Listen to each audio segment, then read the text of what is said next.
Good evening. Good evening. Good evening, everyone. My name is Richard Lewis Brown. Today, December 28th, 2022. 3 more days. We'll be counting down to our new year, 2023. Hopefully, everyone has had a great holiday season if you choose to celebrate it. Hopefully you had a good Christmas if you choose to celebrate it. And if you don't choose to celebrate holidays, I understand that as well. I respect that as well. Hopefully you've had some good time off from work. Hopefully you haven't worked too hard during this, quote, holiday season. Again, my name is Richard Lewis Brown. Anyone on Facebook, if you want to come on video tonight and talk, just put the text in there on the Facebook video and I'll bring you on. We can do a live one-on-one. As you know, I start my Zoom at 6:30. I'm starting a few minutes early. I started at 6:04 p.m. tonight. I don't know how many people are going to come tonight because I know people are celebrating the holidays and people are really busy. But I'm not too busy for you. Again, I hope that everyone is having a great holiday season. Tonight, we're going to talk about the status quo speakeasy. I haven't put it up on my post yet, but I will. It's called Local 1000's Status Quo Speakeasy. What does that mean? What does the word speakeasy mean? That was an establishment back many, many years ago in the 20s and early 30s where people in America would go to, quote, establishments that would sell them liquor. And they'd talk real soft and quietly so they wouldn't arouse suspicion. The speakeasy. Why did that happen? Well, 18th Amendment, ratified by the states in 1919, first passed by Congress in 1917. So the Congress said we're going to stop the sale of liquor or intoxicating liquors. We have the support of the people. That was a lie. Then the states ratified it in 1919. I believe in January. So from about 1919 through 1933, 14 straight years, you cannot buy liquor in America legally. And in America, the government said, we, quote, are protecting the people when they were not protecting the people. That was not the voice of the people. Richard, why do you talk about this? Because that same idea, that fallacy that, quote, the government was speaking for the people was not true. It's the same thing with Local 1000. The people spoke. You noticed, I said it ended in 1933 with the 21st Amendment. I keep telling you, I can't make this stuff up. It ended with the 21st Amendment. 7437, the sum, 21. 1933 is when Prohibition ended in America. And they tell you, Richard, you don't represent our union. You only won 33% of the vote. But yes, I do represent this union. And I was its duly elected president. I'm still the duly elected president. They say, quote, I'm suspended. We'll get to that. So anyway, the people's voice was finally heard and it ended Prohibition in 1933 in January under the president, Franklin D. Roosevelt. Why is that important? Because anybody who knows history knows that Franklin D. Roosevelt, he was in office for, oh gosh, he was the longest term president. He was in for almost close to 12 years, close to 12, 11 years. They had to establish term limits after him. Remember I told you when you elect me president, we're going to establish term limits? 2-term max for any leadership position within Local 1000? Remember I said that in my platform? How did I choose this subject to talk about tonight? Because I do everything impromptu. I don't know. It just came up. It just came up out of thin air. But Prohibition and, quote, the status quo speakeasy of Local 1000, they're very similar.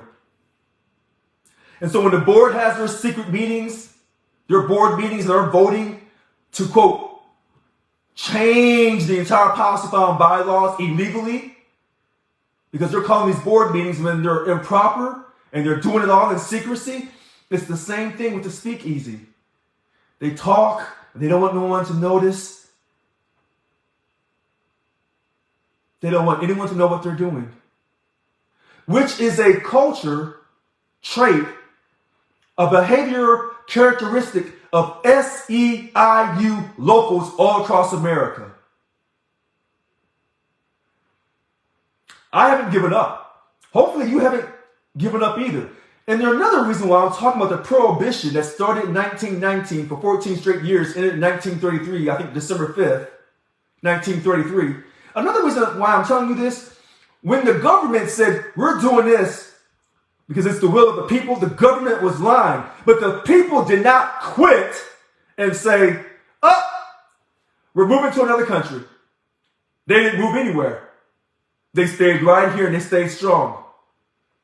So sometimes when things are not going your way, you just can't quit. You just can't just stop paying your money. You have to endure. That's what America's about. Capitalism, fighting, voting. And when the government said, we're not going to sell liquor in this country, the people was not for that. Yes, in this Christian nation, some people still like to have a drink. In this Christian nation. Some people say this isn't a Christian nation because of the enslaved African and the experience that Native Americans and Latinos, quote, Mexicans went through with the U.S. government many years ago. Everyone has their strong opinion. But what I'm trying to show you is the comparison between Prohibition and what the local 1000 board of directors, some of them, wait for it, 33 of these, quote, board of directors were elected with no vote at all. So they're not representing anyone but themselves and their own self-dealing self-interests. I'm trying to show you the comparison. Remember, Congress passed it in 1917, but it wasn't ratified by the states for the 18th Amendment until 1919. So, quote, Local 1000 has, quote, with your retaliatory suspension of me, suspended me on February 27th of 2022. 2 days after I had suspended the official duties of the 3 vice presidents.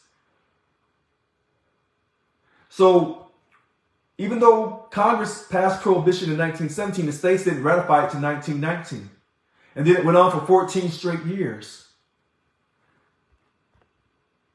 So sometimes when people keep asking, Richard, why haven't you been restored back to your position yet? Sometimes it takes time.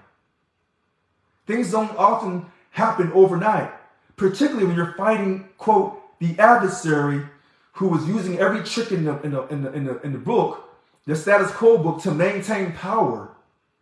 Remember, I got elected to get us out of politics. That's why I got elected.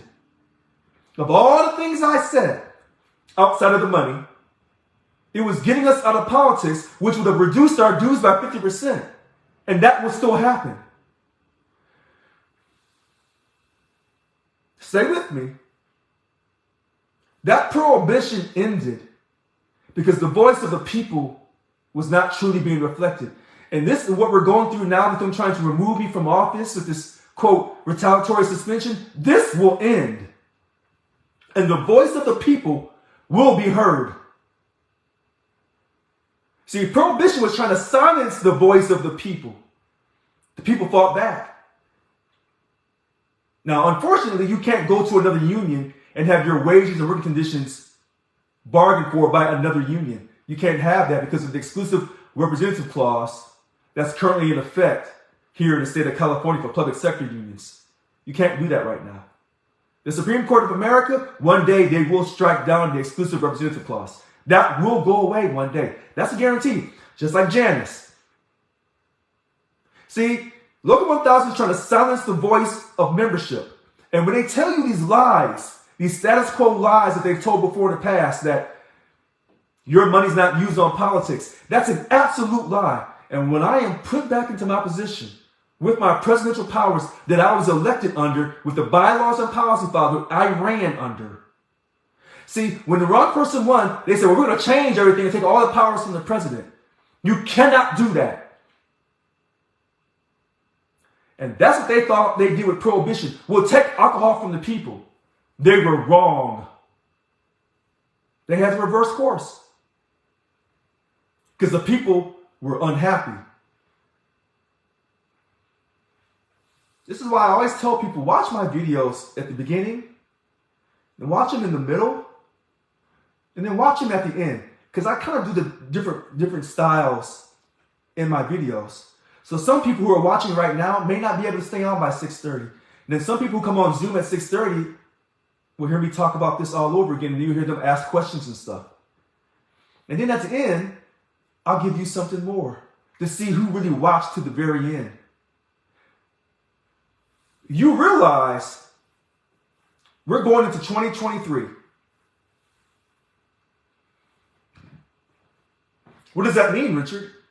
Well, get ready for the trial of the century. You said, well, what do you mean? That already happened already. No, I'm not talking OJ. I'm talking Richard Lewis Brown, your duly elected president, who has to fight these evil people. I haven't killed anyone. I didn't say OJ killed his wife. I didn't say he didn't kill his ex-wife. But I'm telling you, this is the trial of the century. Because now everything's going to come out. A lot of people on Facebook, you'll see them in court testifying. I want it all out. Because I want you to see this. And a lot of times people think, well, Richard, if you're innocent, you'll win for sure. A lot of innocent people, poor people, particularly black men, have been found guilty of crimes they did not commit. Just watch 60 Minutes, watch 48 Hours, watch Dateline, hi Elizabeth Collins. Watch any of these crime shows and you'll see people, oftentimes poor people, oftentimes people of color, get convicted of crimes they did not commit and get exonerated 10 years later, 15 years later, 30 years later. DNA evidence. And then sometimes the state that they were convicted in still will not want to pay them the costs, the civil or the financial costs that they were held in prison for. You know, the lawsuit for being convicted wrongly. When all the evidence was right there, but oftentimes it was suppressed. 2023, trial of the century, Richard Lewis Brown. You thought that the O.J. Simpson was going to captivate you and hold your interests and divide America. Oh no, you got a new one. His name is Richard Lewis Brown. California is always doing something. O.J., Richard Ramirez, Charles Manson, the Golden Bridge, Golden Gate, whatever that Golden Killer they found up here in Sacramento, whatever his name was. I forgot his name. California is always doing something. Remember Local 1000 lost the Knox versus Local 1000 case? Do you remember that? Remember? They were doing some slick stuff. And they ended up having to pay how much? For that Knox case that went to the United States Supreme Court? How much money did they have to pay? Back in, I believe, 2012? $12 million. $12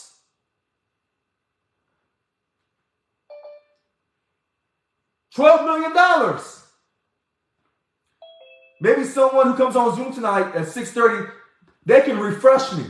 But that the Knox versus Local 1000, the Local 1000 used the NGOs, non-members' money for political purposes. The person sued Local 1000 and won at the United States Supreme Court for $12 million. Diane Knox. Wow, Local 1000 doesn't talk about that. See, that's their, quote, secretive dialogue they have among just certain people. Local 1000 lost that lawsuit.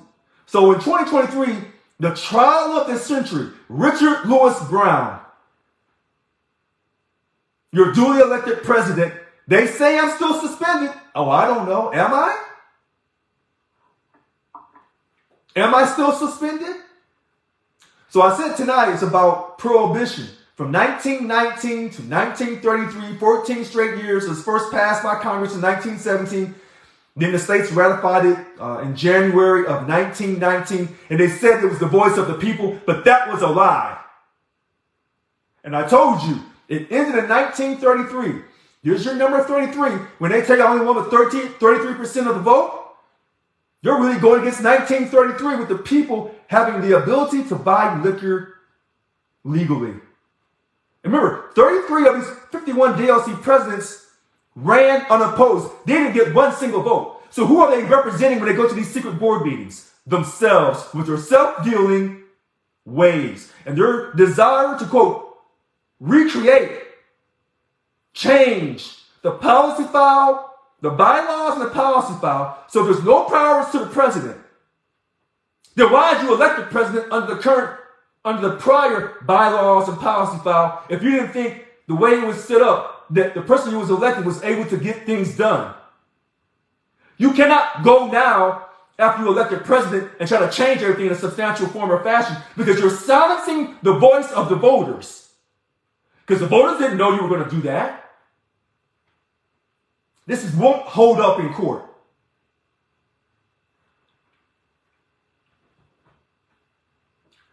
All right, so it's 6:21, and so that was my opening part. Anybody who watches the video early on, you'll hear that. When we start at 6:30, I'll kind of repeat myself and take questions from those on Zoom. Anybody on Facebook that wants to have a question or make a comment, please feel free. I know it's the holiday season. Hopefully you're enjoying your families and your time off from work. Some of us have to work really hard, and sometimes during this period we try to get some rest in. So hopefully you're getting your rest. But the trial of the century is coming in 2023. So let me throw some dates at you in case you're wondering.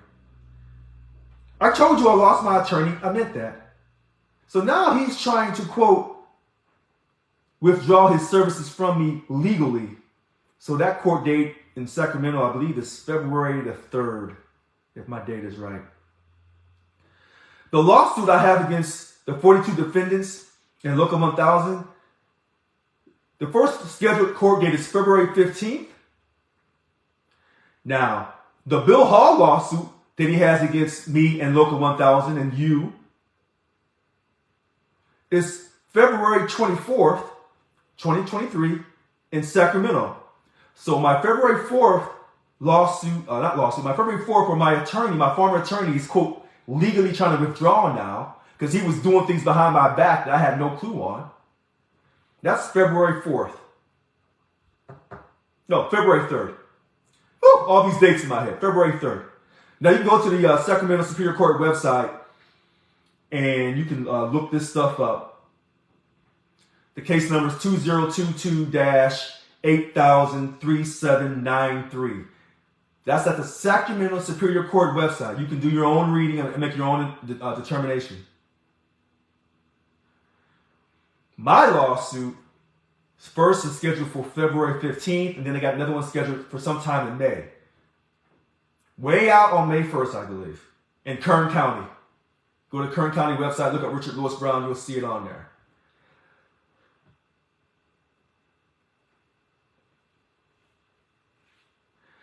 Now, this brings up a good question. Richard, remember a few months ago, people would come on, they wanted to know everything about the HR 1. What was I saying? What was Annika saying? What was Michael Gus saying? What was the arbitrator saying? Have you noticed in the last few weeks, last couple months, I'd say the last month or 2 months, you haven't heard a word? Remember, I told you the HR 1 process ended on December 5th, 2022. That process is over. Now, they had a special board meeting on December 20th, quote, the litigation, quote, my lawsuit and Derek Rope's lawsuit against the 42 defendants in Local 1000. And, I want everyone to understand this. We're not suing the members. What we're doing is fighting for membership to ensure that their voice is heard, that elections are respected in this country. And so when I see people, bashing the Republicans, or I see people bashing, hold on one second, I see that comment, or bashing the Democrats. No, neither one of these two major political parties has any room for judgment of the other.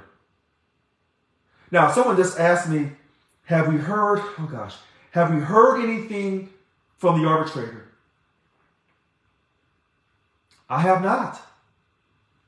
Well, Richard, what's taking so long? Well, I told you that it ended on December 5th. And so you say, well, it says 10 days to policy file. The stuff has to get turned in to the vice president, secretary treasurer. 10 days, Richard.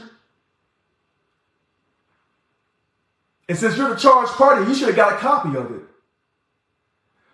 Well, the arbitrator sent me a thing on the 15th, the day it was due, and said, by the policy file, I'm the arbitrator, and I'm going to grant myself an extension by 1 day. And that's what he did. Now, I want people to understand something. The original policy file has the same language. When they legally changed the policy file on March 5th, 2022, they created that, quote, independent arbitrator. So he should have turned in his report and recommendation on December 16th. I should have a copy of it. Because you know and I know that if David Walls, the VP, Secretary Treasurer, congratulations to David and his wife that has had a new child. You know if he has it, Annika Walls has it. You know that. Now you say, well, Richard, is he going to forward you that email to prove to you that they received it on December 16th?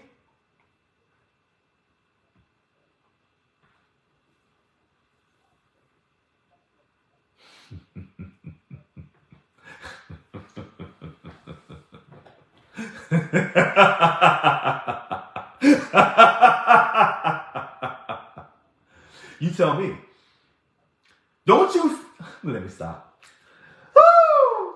Let me stop. In the meantime, no one knows. No one knows. Or do they know? Now, my lawsuit against these 42 defendants in Local 1000 that I filed down in Kern County, these other attorneys are now trying to get it transferred up here to Sacramento, and they're just, saying it's the exact same thing. No, it's not. It's not the same thing. Some of the things that I mentioned in my lawsuit were mentioned in Bill Hall's lawsuit, but it's not the same thing. I'm trying to get myself indemnified and then pay for all the money I've already paid out of my pocket because I've acted in good faith. So Local 1000 tells you Richard has not acted in good faith. The three VPs had to. Oh, I'm so sorry. I'm so sorry.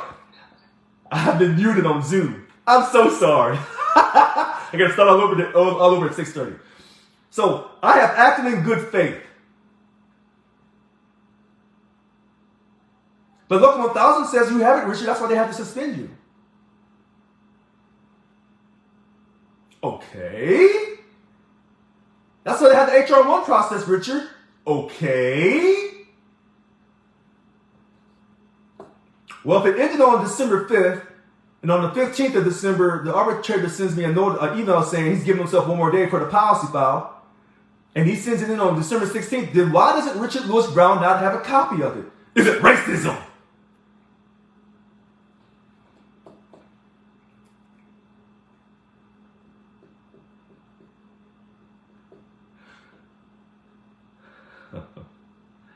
All right. I just threw it out there. Is it racism? I didn't say it was. What would keep Richard from saying that it's not racist? And it's not because the arbitrator is African American. So we're going to start all over at 6:30, and I'll try to run through really quick, and then I'll take calls. Tonight, I don't think we'll be very long. I don't think no one's going to come and watch tonight unless it's the opposing attorneys trying to watch their video so they can take it to court, which I hope they do. Yeah, I want them to take it to court. All this information I've been asking the board of directors, I have not received from Local 1000. Why doesn't Local 1000 take to court already? Ha ha ha ha ha. We're going to talk about that. Or maybe we won't tonight. I don't know. People say, hey, don't give out your strategy. What strategy? I don't have any strategy. All right. Good evening, good evening, good evening. I'm Richard Lewis Brown. Today is December 28th, 2022. Hopefully you've had a great holiday season at 6:30. We're live on Zoom and on Facebook. I said tonight's about Prohibition. It started in 1919. It ended in 1933, 14 straight years, Prohibition in America. You can't buy alcohol illegally. They said that was the voice of the people that was first passed by Congress in 1917, ratified by the states in 1919. That was an absolute lie. They repealed it. They repealed the 18th Amendment. Listen to how I say this. They repealed the 18th Amendment when? In 1933. And what was that amendment? The 21st Amendment. 7437. I don't make these numbers up. 7437 tells you it's the sum of 21. When did I win? In 2021. How many percentage did I win by? The percentage vote? 33%. Non-rounded. 33%.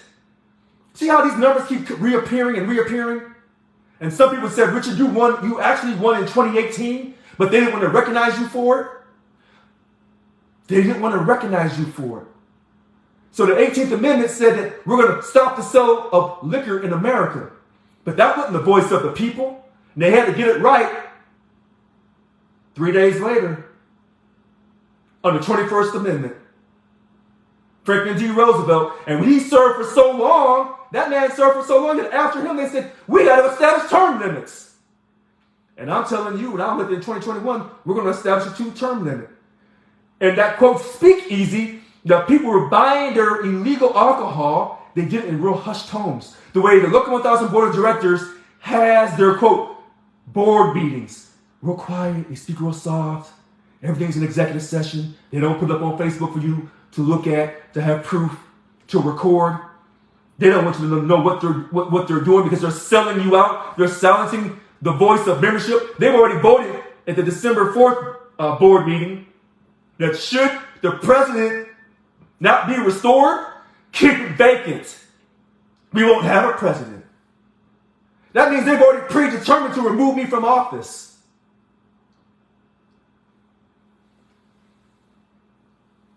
That's what that means. So when I say that Prohibition is very similar to Local 1000's status quo speakeasy, okay. All right, so let me go back for a second because I'm trying to talk quick so I can get everybody's questions in. Someone that said, what about the fact, Richard, that illegal board meeting October 16th and 17th, 2021 at the Democratic headquarters in downtown Sacramento, they had a transcript of that board meeting both days. But yet they can't give us transcripts from March 5th, 2022 through December 4th, 2022 for all their board meetings? What's going on? It's called a speakeasy. It's called maintaining, sustaining the status quo of secrecy so they can continue, hi Al, so they can continue to fund politics. Remember, we did a survey twice. No telework stipend unless at least $100 minimum for everyone. And if you deny someone telework, you have to show the financial justification. They threw all that out the window because they don't care about you. They're trying to silence your voice by trying to remove your president by first doing a retaliatory suspension of your duly elected president in 2021 who won with 33% of the vote, non-rounded. That's what I'm trying to convey to you tonight. The comparison of Prohibition. They said, we're not going to sell liquor in this Christian nation. Let me tell you something. A lot of folks believe in God. And a lot of folks believe in drinking too. They keep the money secret so you can't see. All right, so let me see if I can look at this whole chat here. Let me bring up the chat for a second because I'm trying to keep up with this person. Secret board meeting. No corporation has two boards. That's a great point. That's why I want to go to court. They keep the money. They keep the money secret so you can't see where it is being spent. Well, that's the history of Local 1000. Listen to this. They tell this lie repeatedly. We don't use your money in politics. Only Coke money is used in politics. That is an absolute lie. And when I'm restored back to my presidency with my full powers, anyone who says that, we're going to have a discussion about that. Because that's an absolute direct lie. That's why they had the Janus decision, because non-members' money was being used on politics. And that's why they said, you just can't take money from people unless they opt into you, because we know you use your money on politics. So when these people on Facebook are saying these dumb things, that's not how I want to end it, but these dumb things, they're absolutely lying through their teeth. And they call themselves, some of these people, leaders. They're not. They're liars. And we have liars in all forms, in all particular places. We have liars in church. We have liars in the synagogue, in the temple. We have liars in lodges. We have liars in school. We have liars on our job. You know that quite well, everyone. You work for the state of California. There are liars and hypocrites and evil people everywhere you go. You don't have to go outside of your home, because within your own family, you have some liars and hypocrites. People who like to stir up trouble for no reason. All right. So we are now at almost 6:37. I've gone for 7 minutes, starting at 6:30. I started at 6:04 tonight on Facebook Live. Keep it at peace, Mr. Brown, my friend. You are on the right path. To that person on Facebook, I'm not going to say her name, but I see her text. I want to thank that person from the bottom of my heart, because she doesn't have to waste her time with these types of situations. Okay? Now, someone has put on their Local 1000 is going to work sites trying to explain why coat money for politicians is important. Let me explain this to you. That coat, if you fill out on the application voluntarily for COPE, Committee on Political Education, that money goes to Washington, D.C., to SIU International. They use that for all kinds of programs and politics all across America. Once we reach a certain threshold, that money gets returned back to us the following year. We can either put it into our general fund or into one of the PACs. We have 3 different PACs, political action committees. We have the candidates PAC, the issues PAC, independent expenditures PAC, and then I always call the 4th PAC the COPE PAC. Okay? Now I said that really quickly. If you look on the application, it says on the box, if you don't mark this box, we're going to take an additional $2. That money, that additional $2 goes to the, I want to say for sure, it's the issues PAC. So you do fund politics out of your money. It doesn't all come from COPE. COPE is money that goes to D.C. That money may come back, and we may use some of that money that comes back from D.C. for something, but that money first goes to D.C. So they're not telling you the 1,000% truth. But your money is used, even if you don't contribute to COPE. A percentage of your money is used on politics. It tells you that in the dues dollar breakdown of 2013, 2014, and 2017. And I can guarantee you, when I'm restored with my presidential powers to get things done, we will see a dues dollar breakdown. That's a guarantee. All right, so let's see here. On the union application, they have COPE donations presented in such a way that it leads new members to believe that they can't be members without donating to COPE. It's very misleading and confusing for new members. Trickery. Woo! You know what? Oh my gosh. I don't have the application in front of me because we would break that down right now. I don't have one. Man. I don't have an application in front of me. I've heard that before from people say that to me. Now, see, the people that support COPE want to control members' dues also. I agree to that. That's why I got elected. That's how I got elected. I said tonight is about prohibition and how it relates to the status quo speakeasy mindset of Local 1000. Prohibition was passed in 1919 and lasted 14 years to 1933. Can't buy liquor in America. If you want to buy liquor in America, you have to go to a speakeasy and buy it illegally and stay in a hushed home and not let people know what you're really doing at the speakeasy. This is the same thing that they're doing. Okay, so if anybody wants to join me on Facebook on video, put it in the text on your comment so I know that that's what you really want to do and I'll bring you on video. But that's what they're trying to do at the Local 1000 board meetings. It's a speakeasy type of behavior. They're doing all these votes. They don't want you to know who voted for what. They don't tell you how many votes went this way, how many votes went that way. And as someone else just mentioned, they don't provide the transcripts from March 5th, 2022. There are no transcripts. You say, well, Richard, you didn't provide his transcripts. Richard didn't have to. Richard put up all his videos on Facebook, on his website, on all board meetings. You didn't have to worry about that. You can keep your own record, a live record, so you can watch how people vote, and you can watch their expressions, you can watch their behavior. There was an audit trail. And I've been asking for this information. I've asked 6 different times as a board member. I think the last time I asked for it, I asked the attorneys, they blew me off.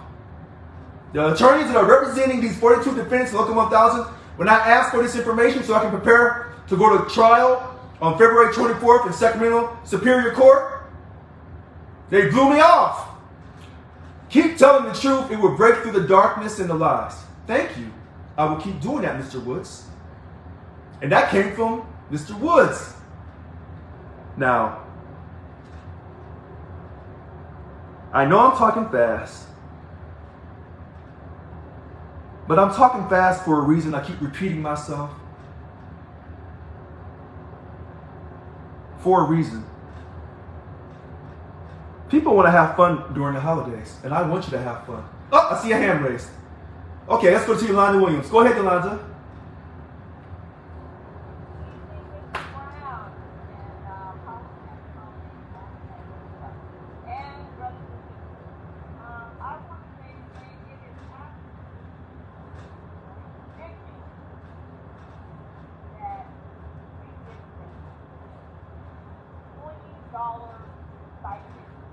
Whatever the $45 for this telework.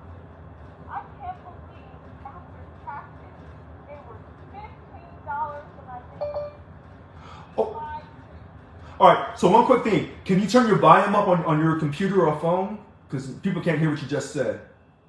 Oh, okay. Can you hear me now? Right, so everyone on Facebook, Yolanda Williams just said, this stipend is ridiculous. She said the stipend is ridiculous. So if you were getting the $25 stipend after taxes, you may bring home about $14, $15. Go ahead, Yolanda. Yeah, it was $15. Okay. 65 cents. And I cannot believe this. Do you know if you're staying home, you got lights going, you got the heat going. So what is 15 is?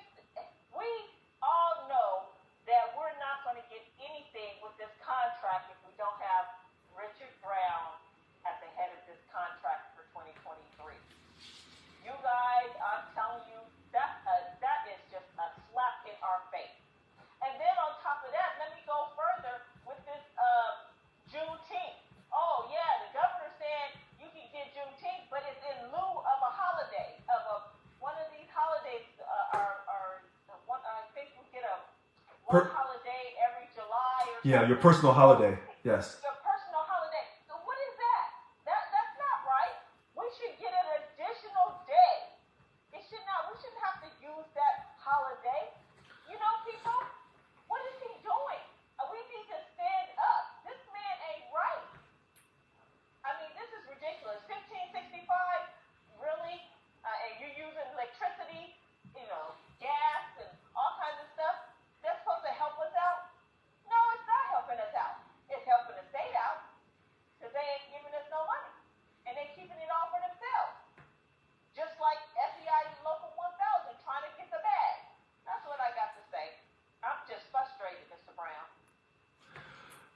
So, Yolanda Williams, you're right to be frustrated.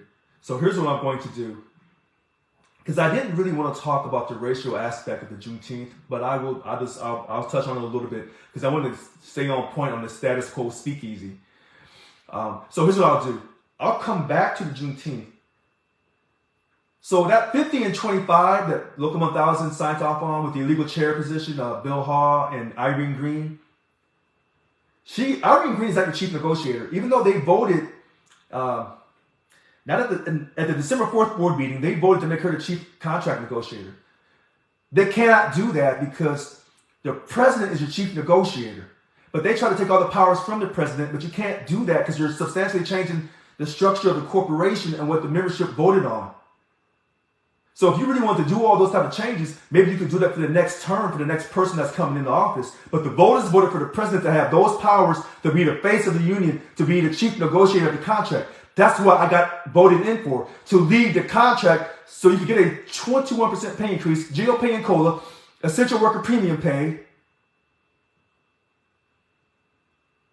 a contract that doesn't have your identity being decided by CalHR in step 3, and a whole lot of other stuff. Now, wait, let's go back to Jackie Pace for a second. I see her hand raised. So go ahead, Jackie. I didn't mean to not see your hand raised. So go ahead, Jackie.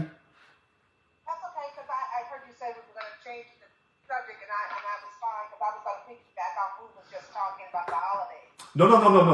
Wait, hold on, Jackie, hold on.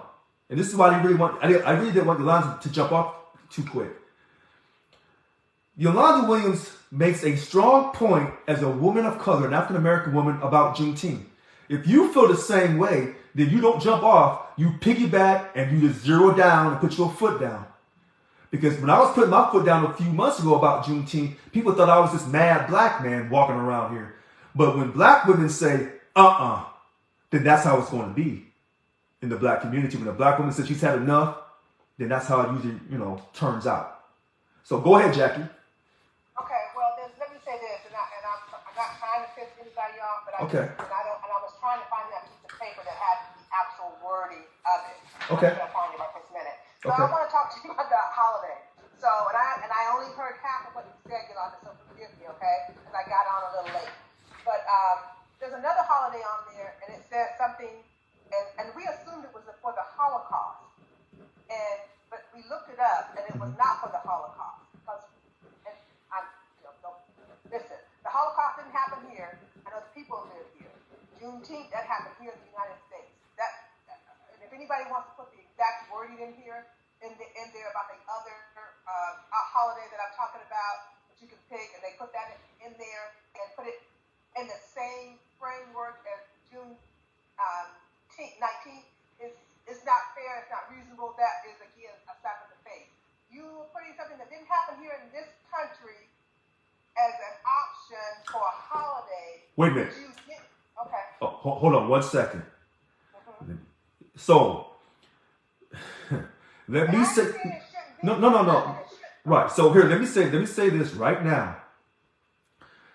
This person that I'm speaking to is a black woman, and these are her feelings. She loves this country. So no matter what she says, she still loves this country. And everybody displays their love for this country differently. I want everyone to know at 6:48 tonight on December 28th, 2022, that what she is saying is not anti-Semitic. Right. So go ahead. Yeah. Because now I'm going to let loose. Go ahead. Call me anything you want. But see, I was trying to be diplomatic initially now. Right. Now you kind of, not you, but I right. Because listen, mm-hmm. We're talking about a holiday mm-hmm. in the United States for stuff that happened in the United States. And I'm not saying that people being killed anywhere, and I shouldn't have to say this out loud, mm-hmm. that's not good. That's We're right. not talking about that. Why are we getting a holiday? You were willing to talk to us about a holiday for something that happened in another country. I'm a little confused. That's all I'm saying. I'm confused about that. Why was that on the table with Juneteenth that happened in America? That's all I'm asking. I'm asking a question. Right. So here. Whenever we ask a question, then we right. have a different kind of conversation. conversation. Right. So here, stay with me. Don't get off. Stay with me for a second. Because Yolanda may jump back on, and she wants to jump back in and inject. She can inject. Because I want everyone. I want. Inject right now and tell her okay. that today is genocide. That's it. Day. That's it. And if anybody looked that up, if you look that up, and I initially thought it was for the Holocaust, but when you look that up, that's not what it said. So look it up. Because I looked it up. I just don't have it at my fingertips right now to tell you what it said. But look that up. One quick question, and then I'll put my little 2 cents in. So, okay, so someone just put on Facebook, the other holiday is Native American Day. So they had Juneteenth, they had genocide, and then what was the other holiday? It was Lunar New Year. Are you serious? Lunar, and then it's genocide. And Native American Day. Okay, Native American. So we have 1, 2, 4. 4 days that you can use your personal holiday for one of these 4 days, if I'm correct. All right, so. But it's a federal holiday, that you don't have to use a personal holiday by That's right. Joe Biden. That's right. All right, so here we are at 6:51. So let me say this perfectly, because some things, if I miss, they will run me out of this union and out of the state. So let me say this perfectly. Number one, you're absolutely right, Jackie Pace, about being confused. It's confused a lot of other people. Back to Yolanda Williams. Juneteenth, federal holiday by Joe Biden, the head of the Democratic Party, the President of America. You are absolutely right. That should be an additional state paid holiday. For equality reasons, we know the great horror that the enslaved African and his or her descendants have gone through. Fair enough. Native Americans, broken treaties, all the holy hell they caught, they should be recognized too. The genocide day that may not have happened in this country, but we're trying to show respect to those who may be descendants of that genocide from another country or countries. I see that too. The lunar, I have no clue on, because I want everyone to feel full respect. So if they came down and said, well, Richard, providing what you could have done is put all those days on Juneteenth. Because what it sounds like to me is a group of people, minorities, have gone through holy hell. And they should be recognized for it. Period. That way, we're not showing favor to the descendants of the enslaved African. We're not ignoring Native Americans. We're not ignoring people whose family went through horror through the Holocaust or any other country. We're showing everybody equal love and respect. Now, we're already showing Latinos a great deal of respect with the Cesar Chavez Day that's recognized here in the state of California. I have no problem with that. Because remember, I'm for equality. And I know that Yolanda and Jackie and everyone on this call and on Zoom, we're for equality. You have to be for equality if you're, quote, supporting me. Because you know sometimes I can be a little different. So I know that you got a lot of love in your heart. Well, Mr. McCoskey. Yes, please. You should have done that. Not you. Mm-hmm. They should have done that thing. If you're trying to say you want to be fair across the board, then you should have done that. But all of those things that, a Holocaust, that you killed all these people around the world, you should have done that. But that's not what you said or done. So you want me to believe, the words that are coming out of your mouth, this is what you said, but what you meant was this? Well, then maybe I can't go with that. I'm going by the words that came out of your mouth. And I know as a person of color what you're doing here. You say this over here, but then you're doing this over here. I'm also not going for that anymore either. Once my eyes come open or your eyes come open, you cannot anymore go back into the dark and pretend that you don't see what you're doing. So if you want to do that, then you should have said that and done that. And you could have done that then when you done Cesar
So, no, I'm not trying to cut you off. Go ahead, Jackie.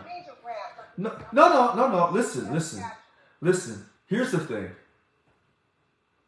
But I get this stupid stuff, Mr. Brown, and then I get to have to deal with all the BS on the job that's not fair, not reasonable, and I'm getting no help from nobody anywhere. You think it's okay? I'm tired.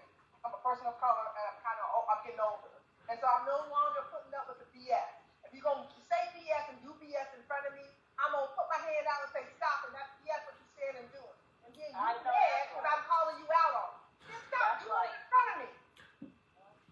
I'm not gonna keep keeping my mouth shut because it makes you comfortable. But then I'm the one that got to be uncomfortable. Get out of here with that. We gonna all be uncomfortable. How about that? So. I'm done with the rant. Okay. So listen, you always free to raise your hand and jump back because we want everyone to talk. Everyone has different opinions, different experiences. Remember, tonight's about, quote, Local 1000's status quo speakeasy, which is them trying to keep the voice of the membership silenced, which is what they try to do with the prohibition. They said, we're not going to let you drink legally in America. And they said that represented America, but the people said that is not true. And they had to repeal that after 14 years. So when we talk about these holidays, or Juneteenth, that's a federal holiday that should be an additional paid state holiday for the state of California. That's the absolute truth.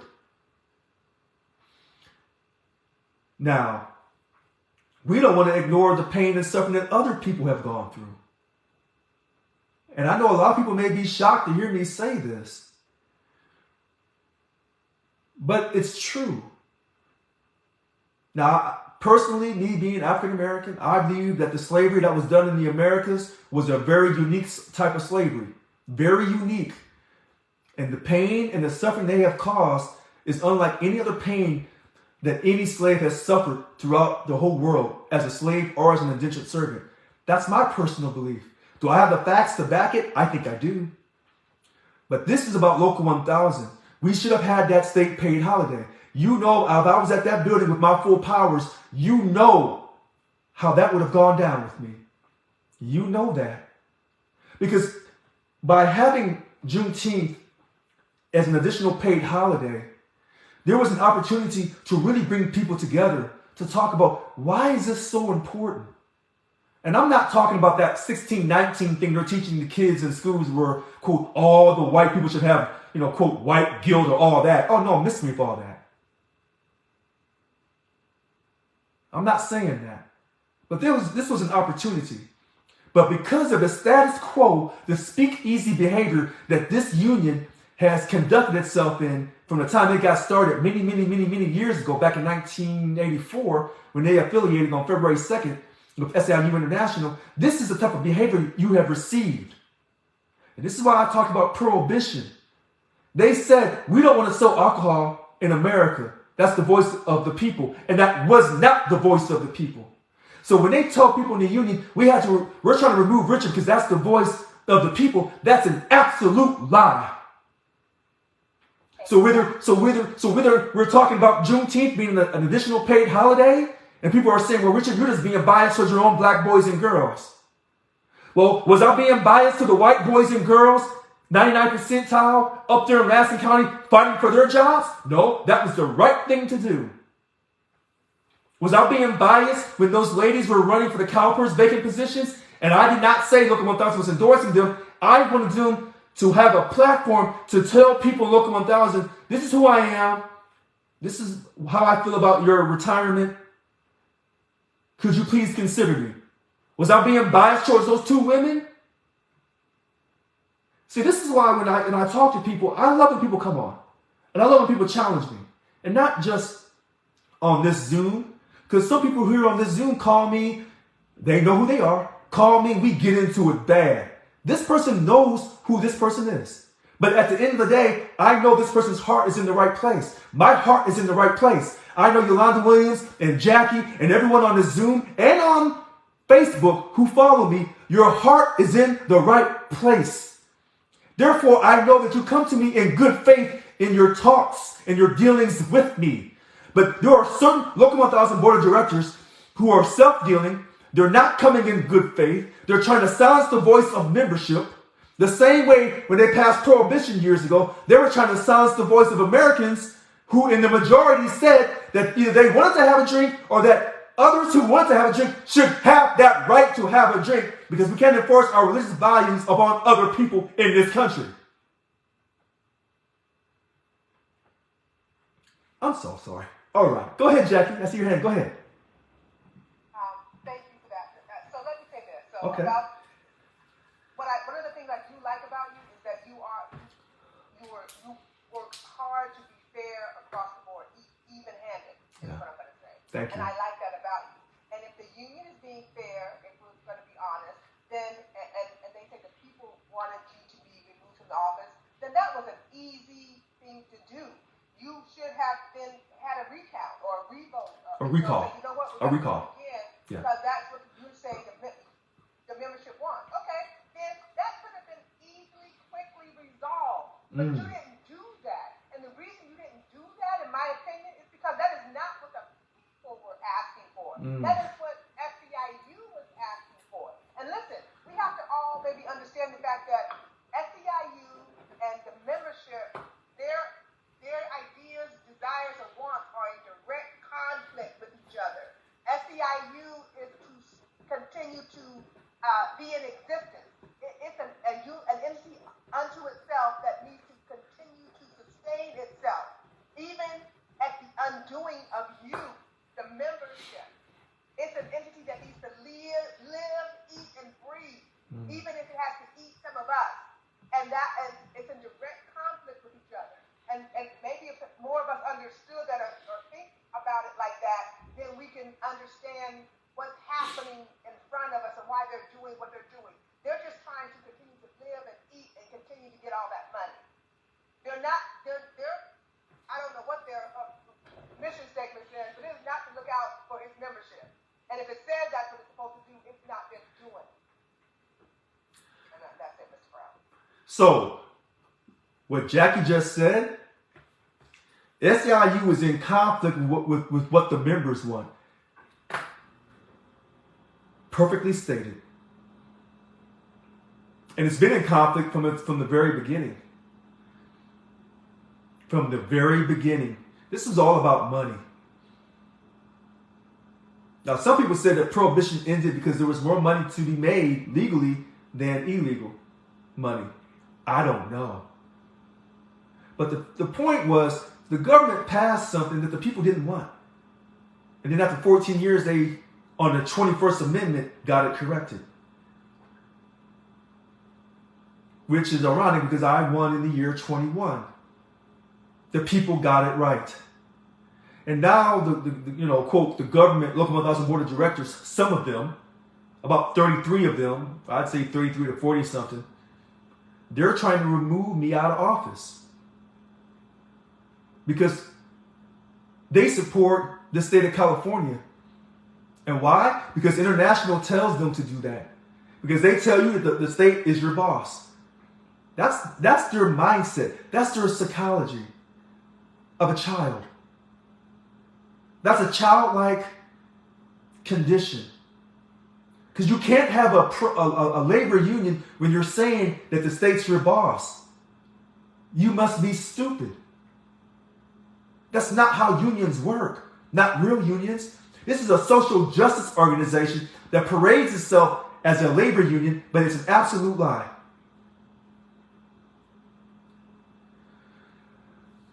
Now, it's 7:04. We have talked so quick, starting from 6:30, even though I started at 6:04, live on Facebook. We have covered a lot of ground really quickly. We're going to stop this no later than 7:30. I'm not going to talk long tonight.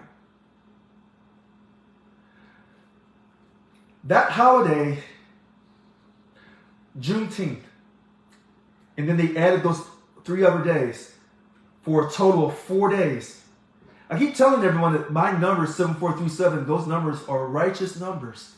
And they're always used. You'll always see those numbers. Either together or by themselves. You heard 2 people two black women tell you their feelings about Juneteenth. When I told you months ago, people ignored me. That's right, 7 is a holy number. I think it's the number of perfection. Now, when I told you, you laughed me off. But people know you don't run up on black women and laugh them off, because you will have a situation. I'm just being honest. This is not a politically correct video. When black men say stuff, people may ignore us. But when black women get at you, you got a situation. You do. Without black women, there are no black men. Without women, there are no people, period. So the idea that you can just blow off what women say, regardless of what color they are, no, you don't have that option. Well, I know they're trying to create these kids in these laboratories. That's another situation. But currently, women are still the most valuable asset, the most valuable commodity in the world, period. All right, I see your hand raised. So go ahead, Yolanda. Yes, but, to say in lieu, and not just give us a paid holiday like Christmas, I think that is so wrong for Governor Newsom. I mean, and then to kind of sugarcoat it to everybody else, okay, Genocide Remembrance Day, okay, Native American Day, remember, you got to use it as one of your holiday that we give you.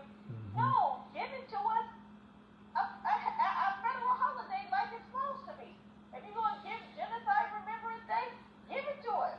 If you're going to give, Lunar New Year Day, give it to us. We'll have 4 extra federal holidays that we have.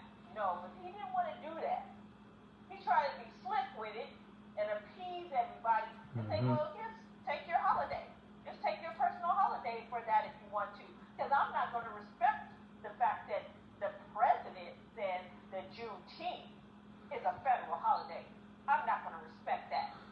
And I don't understand, how does the president say something and as a governor, you can ignore it? So, well, hold on. Stay with me, Yolanda. See, Yolanda and Jackie are just as upset as I was a few months ago. But I want to take this a step further about the status quo and how that status quo speakeasy of Local 1000 is also being exhibited by Governor Newsom.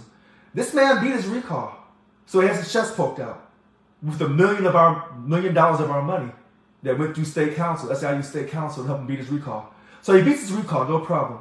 Then he wins his re-election. Oh gosh, I want to say it was around close to 65-35. Is that correct? 65-35? Or was it 50? I think maybe it was more closer to a 60-40 split. If somebody wants to look those numbers up real quick. 60-40 split. So he's emboldened and he's turned out. So even though the federal government, through President Biden, said we're going to make this a federal holiday, Newsom says, I'm not going to do anything. I don't have to. And why did he do that, Yolanda and Jackie? Because he's trying to get votes from down south when he runs for the president of America down the road. Now, listen to this.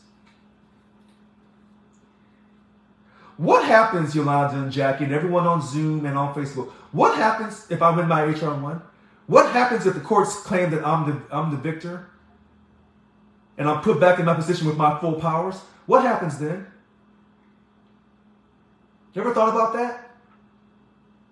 You think this governor will ever sit down with a, quote, real one? Not an African American that he can buy off,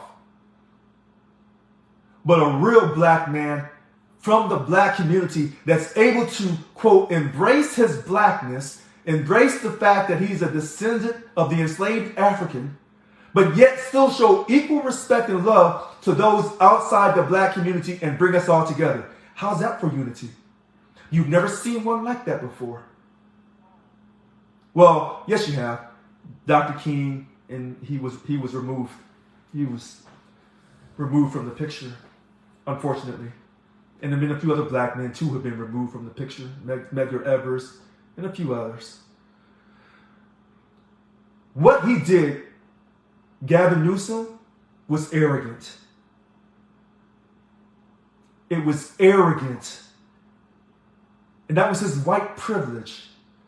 But going back to the quote prohibition about the silence of the people and how they had to wait 14 years to have their voice finally heard. Hopefully we won't have to go through that with Local 1000. And I say the number 14 because 7437, you take the first 7 and the second and the beginning 7 and the ending 7, you have 14. So when I tell you my numbers have been sent to me righteously from God, and I'm showing you these coincidences, at a certain point in time, you have to say, what more can I do to help Richard get back into that office? Now, God is going to pull this out. Can I guarantee you that I'm going to win this? No, I can't guarantee you anything. Well, I can guarantee you death and taxes and trouble. That we can guarantee. Okay? I feel the passion that Yolanda and Jackie are talking from tonight about Juneteenth. Now, I went off about this months ago. Here's the troubling, and I'm going to call this out, and I want all the whites and all the non-black folks on Zoom and on Facebook to hear this. You heard two sisters. I'm going to say sisters, because you have African Americans and you have sisters who keep it real. You heard them just go off. But yet, you have black women and black men in positions of power and influence in the state of California, and you haven't heard a peep from them. And they belong to both parties. You haven't heard them say not one word. Why is that? Why is that? You ain't heard the NAACP march in this state when they were doing the Black Lives Matter movement, which a lot of folks say was just political. What really about black folks is all a political thing. But this Juneteenth is a serious issue with a great number of black people. Greater than that, reparations. Because I really don't care about reparations.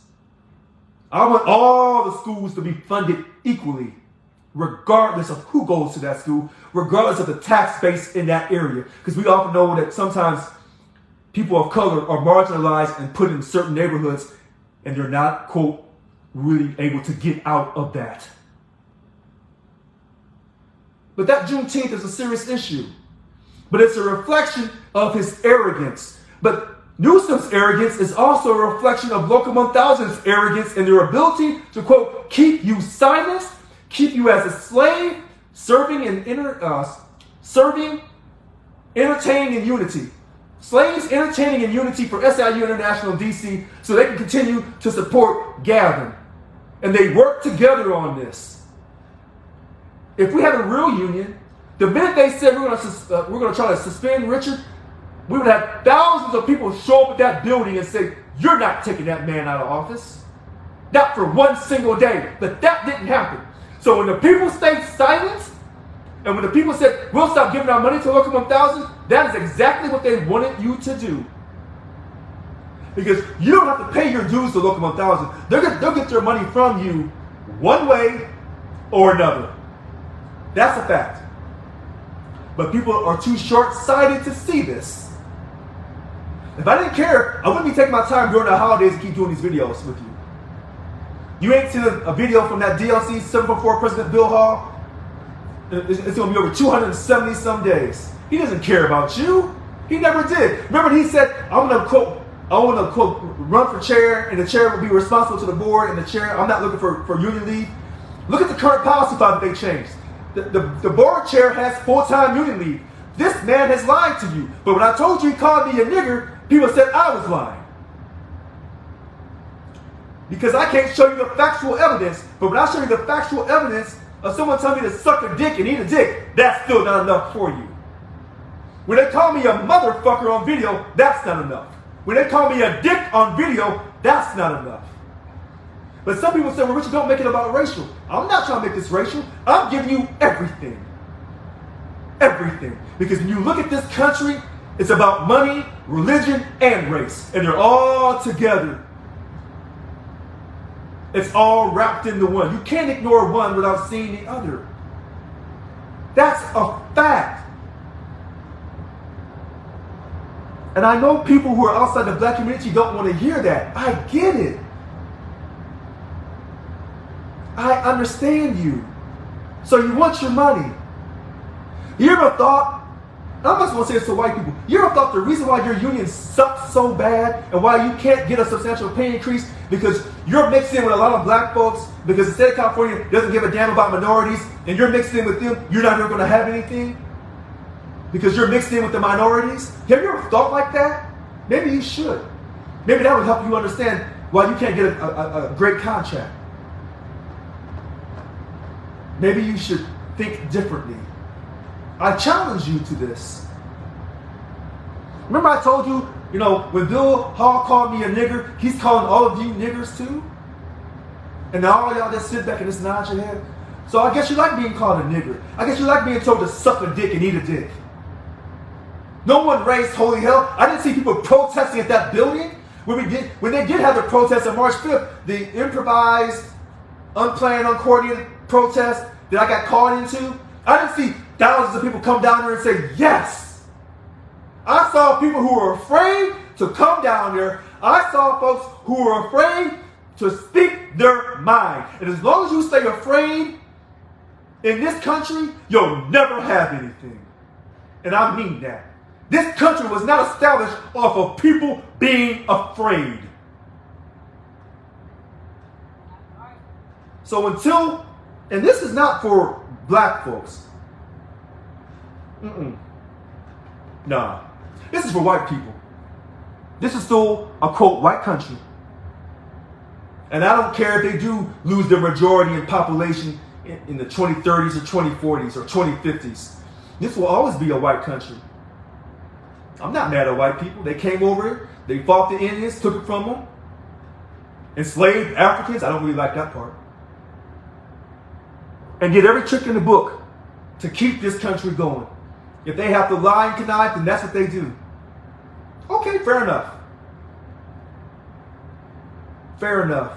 But as long as you stay quiet, white people in this union, and you refuse to support your duly elected president that you voted for, and you let them remove me,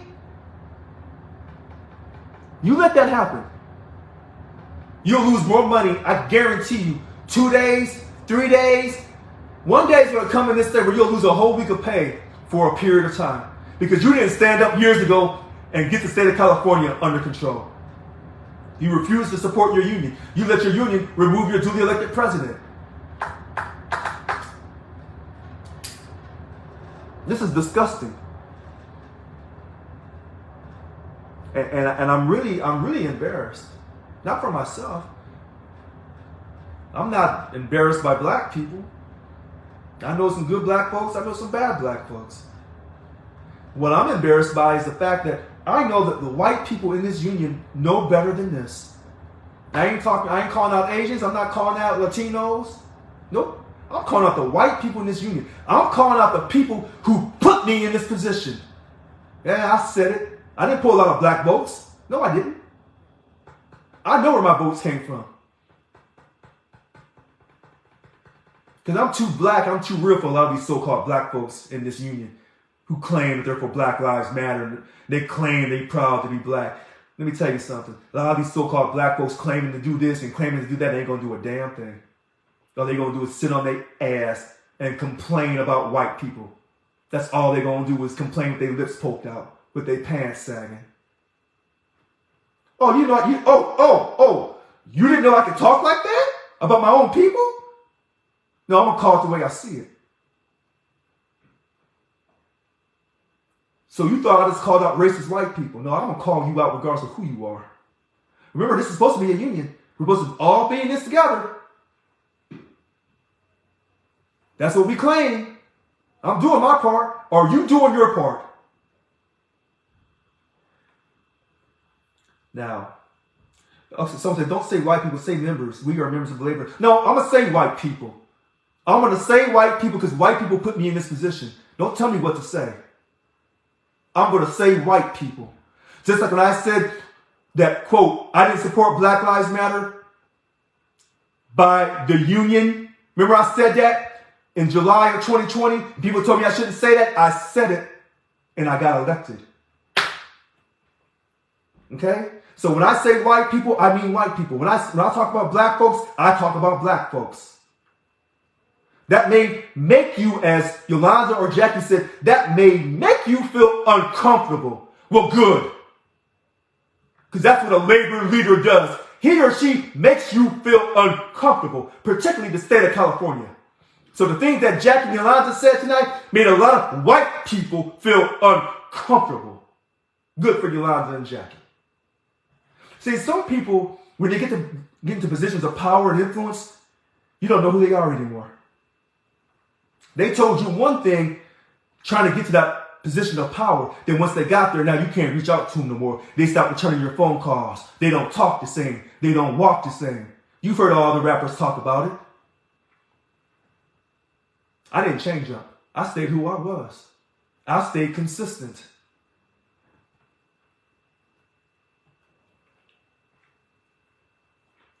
Do you have numbers of the races that voted for you to validate what you're saying? No, I don't need numbers for the races, because I know that the majority of the people in this union are white people. Okay? That white people elected you. I know white people elected me, Lo Michelle, because too many black folks were afraid to support me when I said, quote, our union should be involved in Black Lives Matter in the summer of July 2020.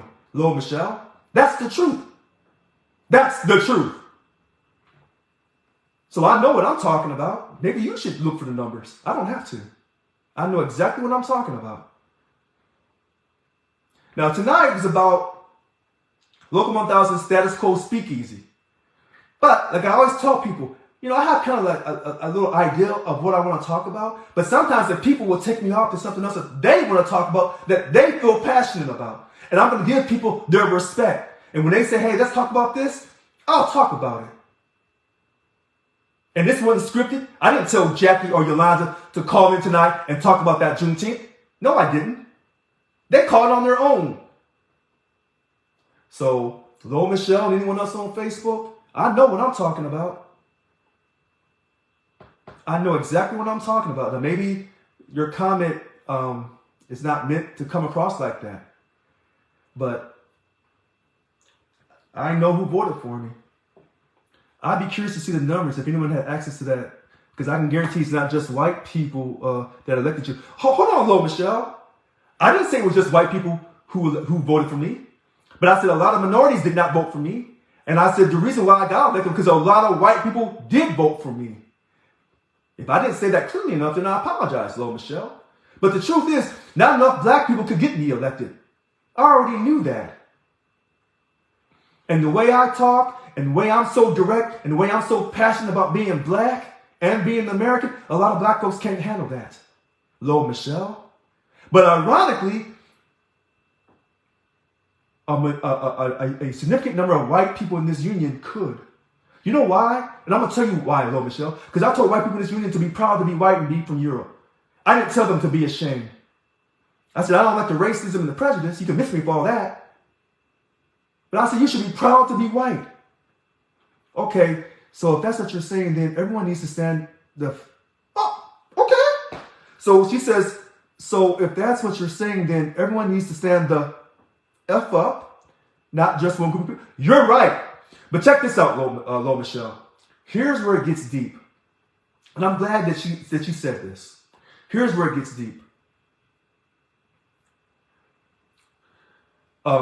Instead of race, why not ask why only 8,000 people voted? No, we can talk about both because they're interrelated. Let me first of all say this to you, Lo Michelle. There's a group of people, I'd say there's a percentage of white people in our union who didn't like the fact that there was a black person leading our union. Was it because she was black? No, it's because she was black and she gave up our money while under a signed contract. That's real talk, Lo Michelle. But these white people will never admit that. But they don't have to. I can say it for them. I'm from Missouri, okay? I'm from real America. This California is a different type of animal. So then we go on to, why not ask everyone to stand up? Right, everyone does need to stand up together. But it's when white people stand up and say, Richard's been treated unfairly because of the money. And also because he's black. It's when white people stand up and say that, that's when it becomes powerful. And that's when the news media comes. So you can't run from this. No. No, it's not because she gave up her money because no. Listen to what I said, Ty Johnson. I said there are a certain percentage of white people in this union who hate the fact that the leader of this union, who happened to be black, gave up their money. That's what I said. And I'm not backing off that because I know I'm right. I know I'm right. See, some people know about that subconscious bias. Sometimes people will be biased towards another group of people, but not know it subconsciously. So if a white person saw a bunch of black guys walking down the street with some hoodies on, that white person would move to the other side of the street because they feel that their life is in jeopardy. Subconsciously, they've done studies on this. So to go back to what Lo Michelle said, I said until a percentage of white people in this union stand up and say enough is enough. Because when black people say enough's enough, well, wait a minute. Black people have been saying enough is enough from the time we landed here. Jim Hart gave up our money. His color didn't. No, we're not going to agree on this, Ty Johnson. We're just not going to agree on this. We're not going to agree on this. And this is what Yolanda and Jackie Pace was trying to convey earlier about the Juneteenth. Jim Hart gave up our money. Okay? Now, that's what he says. I don't remember Jim Hart giving up the money in 2010 or 2012. I don't remember that. I don't remember Jim Hart as the first Local 1000 president and the Farmer Civil Service director giving up our money while under a signed contract. I don't remember that. If you can show me, then I'll stand corrected. What I remember is 2010, that contract we give up 1 day's of pay under the president of Yvonne Walker. And then back in 2012, while we were still under that 2010 to 2013 contract, we voted to give up another day's pay, which was wrong. We had a chance to vote on it. They say the vote came back to give up our money, but no one really knows if that's the truth or not, because you have to trust the voting process, which a lot of us don't trust the voting process, Ty Johnson. And then we had this recent PLP under Yvonne Walker. Now, someone says, I was not here. Okay, no problem. But I'm telling you what happened in 2012. It's all part of my 2018 campaign brochure. See, I have everything documented. But what I'm trying to get people to understand is, how many races did Jim Hart deliver as the first SEC? He delivered some. I'd have to go back to that contract, Ty Johnson. Answer 0. No, that's not quite true. I think if we go back to that contract, oh gosh. Ty Johnson's digging in my chest right now. 2005 to 2008, was that the last? Or was it 2006 to 2008? That was the contract. There was a pay increase. All right. So, and anybody wants to look at these contracts, they're up on my website, Create Excellence 7437. In fact, people are supposed to be going to almost 7:30. Much love. All right. See you next time. Now, those contracts, as far back as I could go, are up on my website, createexcellence7437.com. The membership choice action petition for you to sign and send back to me, that's also up on my website. That's on the first couple tabs. That's why I tell people, keep watching my videos all the way to the very end. All right, go ahead, Jackie. Well, I was just saying, oh, shit, hold on. Are you there? Yes, I'm right here. Everyone can hear you. Okay, sorry. So I was just going to say, can you really call that a pay increase if you are also furloughed? I mean, that is not really a pay increase, is it? So, I mean, I put it there, I wasn't here in 2012. And I only met by then, I don't know what happened back then, but I know when I arrived, I was asking the question, okay, we're being furloughed. I looked at the contract. I don't know all of it, but I'm thinking, why? Who was agreeing to this? What union who has the membership's best interest in mind, in heart, would agree to give up their money or time during a period when the contract is full in effect? Who would do that? And who would put such language in your contract? So when I arrived, I want to know who these people are. So, I'm in charge of my union, so I need to know who these people are. so the people, okay, so the people who did that, right. So hold on, Jackie. Hold on, Jackie. Let me slow you down for a second. And I'm going to tell you how that went. The person who did that was Yvonne Walker, the former Local 1000 president. So Schwarzenegger took office. Yvonne was elected in 2008 in July. He wanted us to give up, I think initially 1 day or 2 days of pay. We said no. Why did Local 1000 say no? Because they were enforcing their contract. But the real truth of that matter is, Jackie, he was a Republican. And the Democrats was not going to give up anything to a Republican. So they didn't do it. So He furloughed us 2 days starting in February of 2009. We went to a third day, July 2009, and ran on for almost a whole year. That's how that worked. And no, we didn't. No. Wait, Jackie. We did not agree to that. He took it. Okay? We did not agree that was a furlough. It shut the state down for 2 Fridays a month, and then it went to a third Friday. The entire state was shut down at particular state agencies. That's how that worked. We did not give it up. He took it. How did he take it and make it legal? Because the Democrats that controlled the state legislature in the state of California agreed to it. That's how that happened. That's how that happened. That's how that happened. Now, when they did that furlough, Jackie, not all the state agencies got furloughed. Agencies that had Democratic leaders who were duly elected, State Treasurer's Office, DOJ, Secretary of State, Department of Insurance, I believe, they didn't get furloughed because you can't apply furloughs equally across the board to everyone. But if you can get the union presidents to agree to give up the money for those unions that represent all of the workers, now you can just get it for free because they gave it up to you. And that's what the Democrats did with the 2010 and the 2012 and with this recent PLP. That's how that worked. Now, how can you sign a contract and agree to give up your money? You don't. So when the Republicans said give up your money, we said no. When the Democrats said give up your money, we said okay. That's politics. And that's why I have said I could care less who sits in office, a Democrat or a Republican. Have your strike fund ready. You should have a contract that guarantees you wages and working conditions and job security for the length of that contract. And you should have that language put in there. And actually in the I think it's the 2010 to 2013, or maybe it's the 2013 to 2016 contract. That language was in there. No furloughs at all. They put it in there. But you ain't heard these so-called local 1000 leaders tell you that they're going to have guaranteed language to prevent furlough or any type of pay loss in the next contract. You have not heard them say that at all. Not at all. In fact, give me 1 second. Give me 1 second. Hold on. Oh. Look, I'm going to say this to everybody. Hold on 1 second here. I don't, we're elected together. We should be looking out for each other and what's in the best interest of all of us together as a collective. We are a community. All right. So here's what I want you to say. When people are saying no ROB, no contract in 23, here's also something y'all should say, especially at DMV headquarters. Here it is. Effective July 2nd, 2013.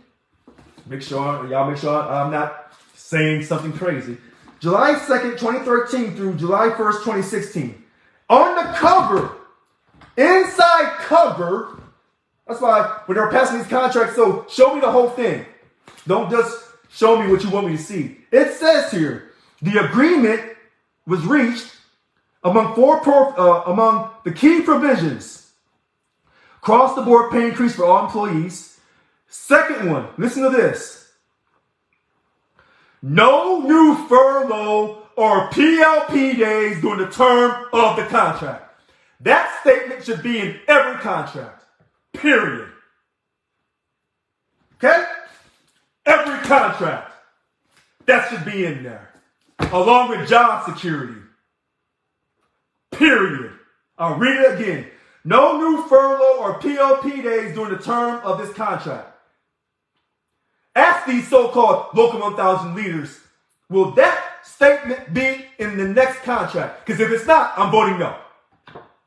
I'm voting no because the president who is duly elected, that you're trying to remove from office, who is our chief negotiator, who's fighting for us, who we know has our back, you have now removed him, but now you expect me to trust you, and you can't even recognize me with Juneteenth or my money. But what I would say to you, Jackie and Yolanda, yes, they cannot recognize us for Juneteenth because they won't even recognize their own white people while under a signed contract. So if you disrespect your own white people, how can I, as a black man in this country, expect any justice? I can't. How's that? How's that? Happy New Year. See how when I talk and people question me and they call me out, how I can put it on them? They better go on TV and study those people on TV, because I do. I do. So if you will disrespect your own white people who came from Europe like you, what can I expect? Nothing. Nothing at all. That's real talk in America. Mic drop, you got that right. That's real talk. So, it is now 7:35. And, I thought we was going to stay about prohibition, the status quo, speakeasy of Local 1000, and what they're trying to do by removing me from office and everything.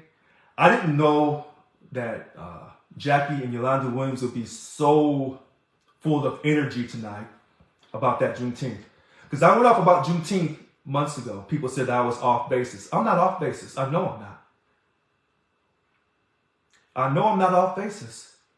And I think sometimes people don't like when I talk about race and stuff. But you know what? I'm not here to make you feel comfortable. I'm here to get you your money. But the fact that you're going to allow me to be removed from office and you're not going to do anything, you're not going off, and you know that part of that is a racial reason, and you're just going to stay there and be silent, then you get what you get. And don't be mad at no one when they take more money from you in the future. Because they will. That's a guarantee. That's a guarantee. Oh. Okay, so, Lo Michelle, you're absolutely right. People keep that energy and fight to make a change regarding the holidays and our president. Now, Lo Michelle is absolutely right. What actions have we taken? So let me say this to Lo Michelle, because some people, when they call, I eat them up. Yolanda Williams takes action. She does. She was the one behind the 17,000 essential worker premium pay petition. That was her idea. She had to tell me twice until I caught on the second time. That was her idea, Lo Michelle. And I will always give Yolanda Williams credit for that. Jackie is going to also take action. Stay tuned. Other people have taken action. Derek Roke filed a lawsuit in addition to mine. He took action. Now, I don't know if other people are going to take more action, Lo Michelle. I don't know if other people are going to file lawsuits. From what I've heard, from what I've seen, a lot of people took action with the HR1s that they filed with Local 1000 that have gone ignored, Lo Michelle. Do we still need more action? We need more than that. So, Lo Michelle, we need more than just HR1s, or we need more than just the two current lawsuits, my lawsuit and Derek Rowe's lawsuit against Local 1000. When you say we need more than that, what more do we need?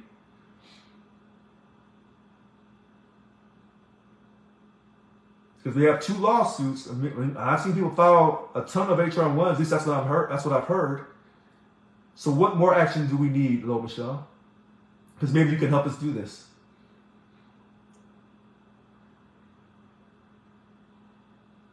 All right, so she hasn't responded back yet. But she's right.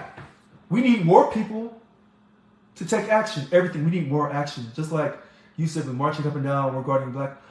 So no, when I was saying about marching up and down when I was saying marching, I was referring to when the members had that protest on March 5th, 2022. We need to be out there daily. Woo, she's right. Hold on, Michelle, Lo Michelle. Wait a minute. Text me. Because now you're on fire. Hold on. Text me. Yes, text me. Yes, text me. 408-207-2339. She's right. Oh, I'm sorry. Go ahead, Yolanda. Go ahead. The Facebook person, Lo Michelle, was saying what we can do. I've been saying it for a long time. Let's get some signs. Everybody needs to pick it at a certain time. On Wednesday and Thursday, we need to be out there at lunchtime, 30 minutes of our lunch. We need to be able to do that before this contract. Go to the 99-cent store, get you a poster, and write your slogan. ROB, no contract 23.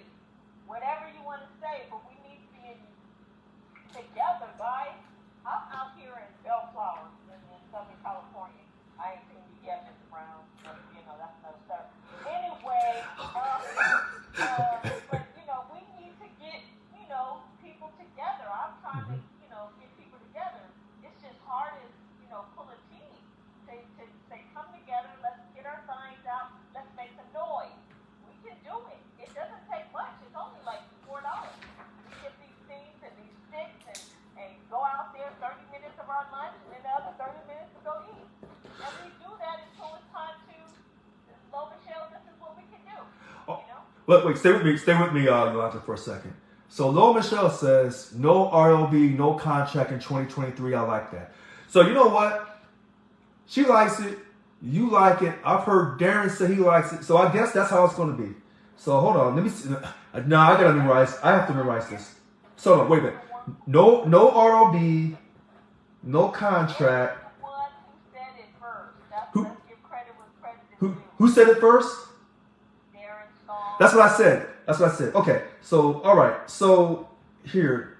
And then I'll put you and I'll put Lo Michelle. All right. So, that's how it's going to be. All right. So, no ROB, no contract, 2023. Okay, then that's it. All right. I'm not going to fight that. That's going to be one of the slogans. You know, because I believe in inspire the impossible. Because for me to beat all this in court and everything, it will take a monumental effort. Remember, tonight was about Prohibition that started in 1919 into 1933. 14 straight years. And what Local 1000 is trying to do with a certain number of its board of directors, and I would say 33 of them, ironically, is remove me from office. So when Lo Michelle says we have to do protests, and Yolanda's been saying this for months, you're right. So you're probably wondering, what am I doing every day? You just don't know.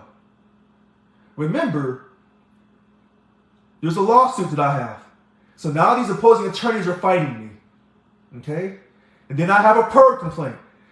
Another group of opposing attorneys is fighting me on that. Lo Michelle. So it's not just my $12 million lawsuit against the 42 defendants in Local 1000. I have a PERD complaint. So I have two different groups of attorneys who are working in tag team to stop me. While I'm fighting another group. Oh, wait. No, I think the other group is a similar group to the Bill Hall lawsuit that I have filed against me. So I have a lawsuit, I'm fighting a lawsuit, and I have a PERD. So I'm a little busy, a little stressed. That's what they want. They want me stressed out. But we are taking action. Have I been able to convince enough people, Lo Michelle, to take more action? I have not. That's on me. I got to dig in. Should I do more videos? Probably. But people sometimes don't want to hear the same thing. And I don't have that great comic ability like Dave Chappelle to keep you enthused for 2 or 3 hours. I'm working on it. We have to get more people involved. I know that. And it has to be about the money. I know that too. I am trying to get you this money, but I need your help, Lo Michelle. We all need to convince. We need to start protesting, get this shit on the news. So, Lo Michelle, if you want to contact different news outlets, I want you to do that. I already have many, many times. If you ever put on my Facebook page, Richard, send me your list of media outlets, put them up on the page. If you call me out, I'll do it. This is how I said this. If you ever call me out on my Facebook page and says, list me those, give me some news outlets, I'll put them up on that page. And maybe we get other people to contact the news outlets. If I wasn't so confident that I am doing the right thing, I wouldn't ask you for your help. How can a new employee be added to your Zoom call? If you notice, I put the Zoom link up on my Facebook page either Monday or Tuesday or Wednesday. So the Zoom link, and I use the same code. The same code that I use tonight, I'm going to use next week. It's the same passcode. So you're right. We need more people to take action. Now, I know people right now during the holidays, even the lawyers, even though they're still attacking me, they're trying to take time out for their families. I get it. But we got to take more action. And we will. Trust me. So when people call me, and they call me and you know, with confidential information, I don't release their information. People got my phone number, 408-207-2339. And let me say this to everyone. There's a perception that all of management is against us. Not the smart managers. The smart managers are like, get that money. with a lot of people teleworking. Okay, so people teleworking. You can still email your coworkers. That's no excuse. Smart managers want you to get your union to fight to get this money. Why? Because when you get a 21% pay increase across the board for everyone equally in our union, when you get paid, guess what? Your manager is sitting back like fat cats saying, oh, thank God, it's about time. Oh, take a day off. Don't tell nobody I gave you the day off. Because they want their 21% before they retire. Jackie Pace, did I lose you?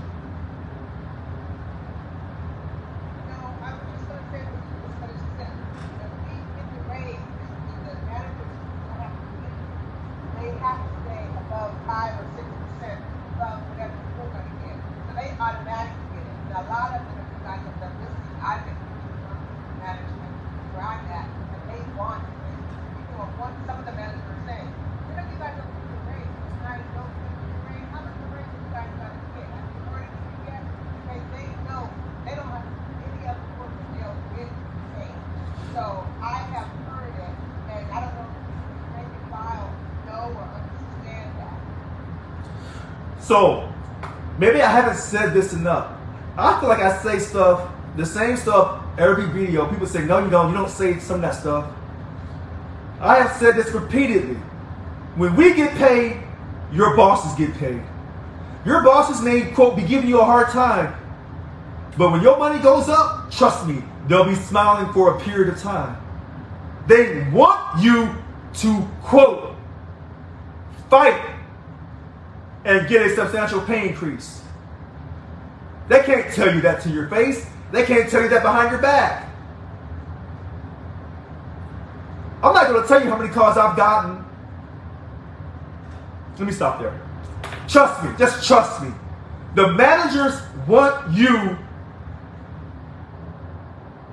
to get paid.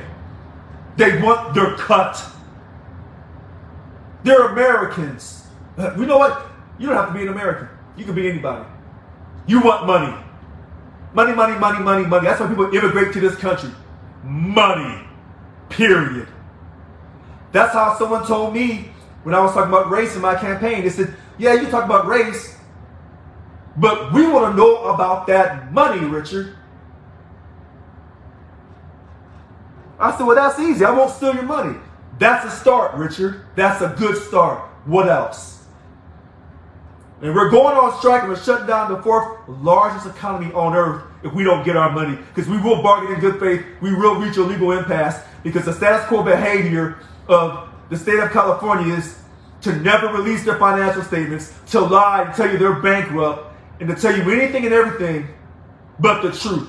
They don't bargain in good faith. And yes, we can go on strike after our contract expires on June 30th, 2023. We can go on strike after we bargain in good faith and reach a legal impasse. Did you get all that statement just now? When they tell you on Facebook we can't go on strike, they're not telling you the truth. We took a strike vote in November of 2016. I have the proof. It's in my campaign brochure.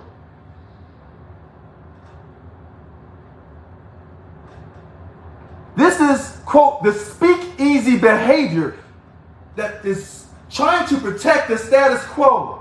So in other words, they're trying to prohibit you from having a voice in your union.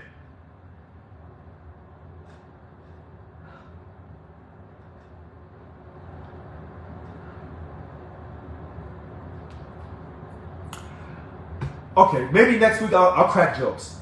You know, I get serious, I talk soft, I talk loud, I talk direct, I argue with some people on Facebook or on Zoom. I do it all. And it's still never enough. But that's okay. You know, no one told me to run for office 3 times. No one told me this was going to be easy. And it's not. Sometimes we agree with each other. Sometimes we disagree. I didn't want to talk about race tonight. But I had to show respect to Yolanda and Jackie. Because I want respect as a black man in this country. And these black women want their respect and then some. And they're going to get it from me. Because if you can't get it from your own people who look like you, from your community, then how can they expect to get it outside the community until they first get it from within? That's real talk. And I don't think a lot of people want to hear real talk. But I'm not trying to play political politics. These funny acting games that these people are playing. I'm not doing that. All right. So it's now... Jackie asked, how do we get more people, Mr. Brown? I would say starting your work site. How do we get those people? Well, in your work site, there should be people that you work with, you have their emails to. You should be communicating with them and building an email list, building a chain of people that you can talk to about what's going on. Most of the people they don't like to talk to me. I work with people who barely speak to me, and it's horrible. So, and some of these black people, some of these are black people. Yes. They walk around. Yeah. They walk around. They don't speak. Their nose is up in the air, and I'm like, wait a second. But it's the whole thing is I'm in good with the supervisor. I'm not going to touch you. You on fire. I'm going to stay away from you. So you're shunned, even though you're trying to say, hey, I'm about us. I'm about trying to, All right. Okay. So check this out. Now I'm gonna say some stuff to you and Jackie and to Laura Michelle and everyone on social media. What's the number one way outside of marching or word or mouth to mouth in America to communicate? You have to be on social media. Now some of you say you will not go on social media because it's a cesspool. Yes, it is a cesspool. That's how I got elected too, going through the cesspool. You have Facebook, you have Instagram, you have Twitter. I don't do TikTok. Maybe I'm just paranoid that the Chinese are going to watch me. I don't know. But I don't do TikTok. I'm not that young. So, but I do these others. Now, on Facebook, you can communicate to people. Now, in your worksite, there are Facebook worksite pages for these agencies. You can go on there and communicate with people. You can go on Reddit. Some of the Facebook pages are for state employees. I've been banned from them. They won't let me come on there and argue with people. But you can go on there and argue. They won't ban you. I'm just telling you this. State employees, that's a Facebook page. State employees is a California Facebook page for state employees. And they're on there trashing me. And there are people on there who defend me. It's called State Employees. I think Elizabeth Collins goes on that site. There's another site called SEIU Local 1000 and Friends. I've been banned from that page. You can go on there. SEIU Local 1000 and Friends. You can go on that page. There's another page. SEIU, SEIU Reform 1000. SEIU Reform 1000. That's a page. There's another page called Coronavirus. It's a California page called the Coronavirus page. Or the COVID page, COVID-19 page. That's the page. I've been banned from that. What other pages are there? I missed that. Hold on 1 second. Bear with me, y'all. I've talked to them, but I feel like the vibe is negative. Yes. So a lot of people. Okay, thank you, Darla Walker Jackson. I screwed it up. So the Facebook page, Reform SEIU 1000. There are people who support me on that page. There are people who hate me on that page. But it's an open page and people are able to communicate in a tactful fashion. State Employees is a page. SEIU Local 1000 and Friends is a page. That's how you talk to people. Now,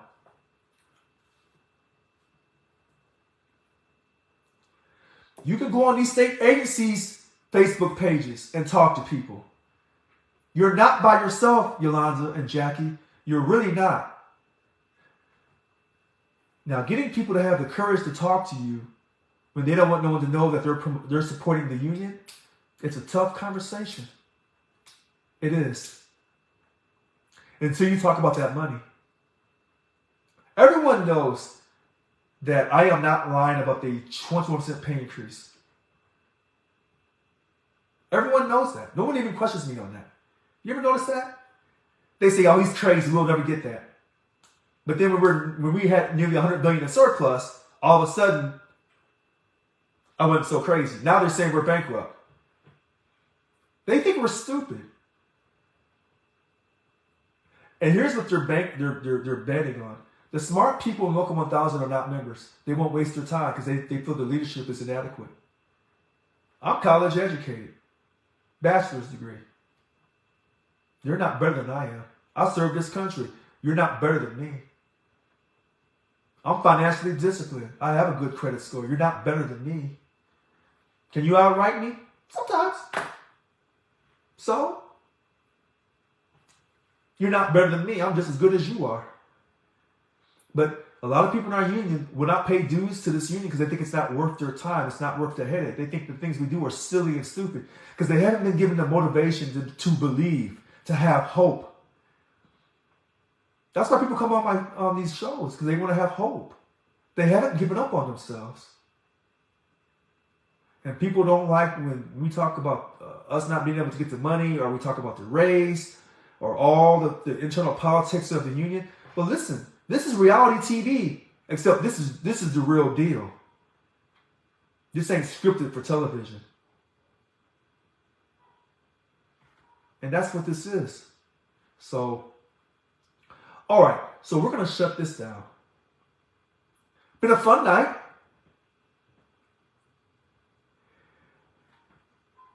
The new year is coming, and we're going to have a great year in 23. 22 has been tough, but we're going to get through 23. I'm going to get back in office. There's so much I want to say. And some things I want to say, I'm saying it in true faith. Substance of things hoped for, but evidence of things not seen.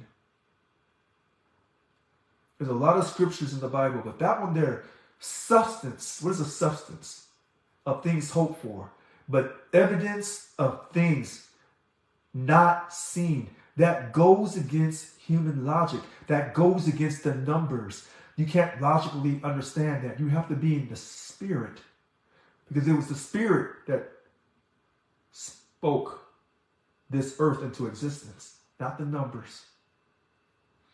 So if you're not in tune spiritually, then you're not going to understand the things that I say. And when I tell you that I'm speaking from my heart and from my subconscious, and I pray to God to let it flow, I mean that. Before I do any video, I always pray to God, say, let it flow. Let the Holy Spirit flow through me. And sometimes it doesn't seem like it is. Sometimes it does happen. And I'll end it on this. I always say this. When did this man of God, called Jesus Christ, when did he ever cop an attitude? When did he ever show you any emotion? When he had to throw those money handlers out of the temple. That's when he copped the attitude. He stayed calm, cool, and collected the whole time. When the devil tempted him, he was calm, cool, and collected. Everybody else was running at him. He was calm, cool, and collected. But the only time he really got upset, was over that money. I think we've said enough for tonight. My name is Richard Lewis Brown. Thank you for coming on tonight.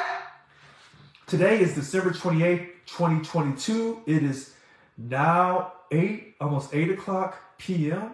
It's been fun. I will see you next year. Yes. Everyone stay strong, stay positive, and we're not going to let anyone destroy us. I'll talk to everyone next year. Good night.